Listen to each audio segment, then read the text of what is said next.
Good morning and welcome to Mountain Moments by Dee. Today we're talking about legal access and what you should be aware of when you're looking at property in the mountains. We're going to start first with direct access, and I'll flip the camera around here. So here is your city street or your county road, and here's where your property starts, and here's your house. That's direct access.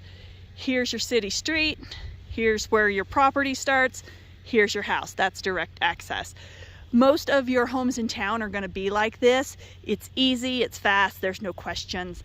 But in a second here, we're going to get into things like deeded access, access by covenants, and questionable access.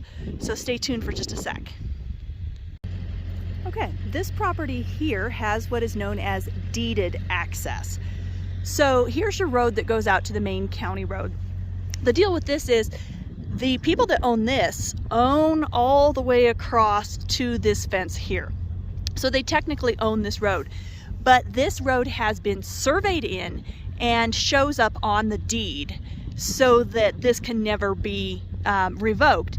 So it's different than our next video, which is covenant provided access. But the folks that own this still do own this road, but you do have deeded access. It's written on the deed.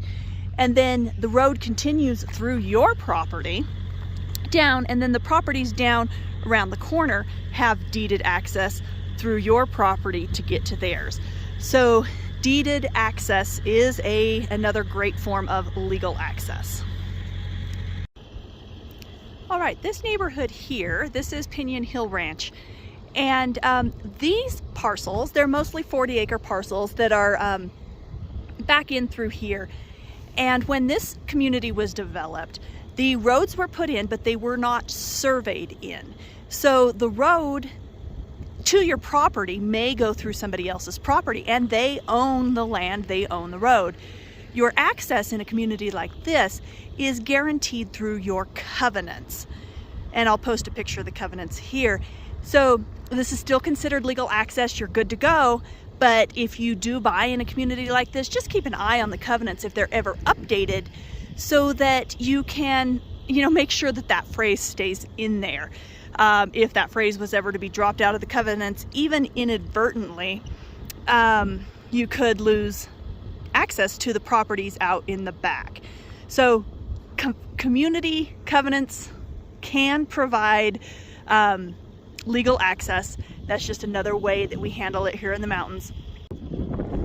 Okay, and finally we are going to talk about questionable access or no access. So I don't know if you can see it real well, but back here, right back here, there's a fence and there's a parcel of land back in there. And in order to get to that parcel of land, you have to go through this parcel of land. There's no road to that without either going through this parcel or that parcel back there. Now, it could be said that, you can't fence me out, you're guaranteed legal access, but in order to get access, if your neighbors aren't going to play nice and you're not going to pay for a survey and some legal deeded access and all that rigmarole, you could spend $30,000 to $40,000 in court making your neighbors give you access. So there is a Forest Service road that runs all the way around the back, but in order to get to this parcel, you would then have to do an environmental impact study and things like that. So this is what you really need to be careful about, and why you just don't buy a cheap piece of land off the internet without talking to someone who's knowledgeable in the area. Because there are these parcels out there, they're great deals, but you can't access them. You can't build on them, you can't hike to them, you're trespassing until you get court-ordered access, which can be very, very expensive. So thanks for listening, have a great day.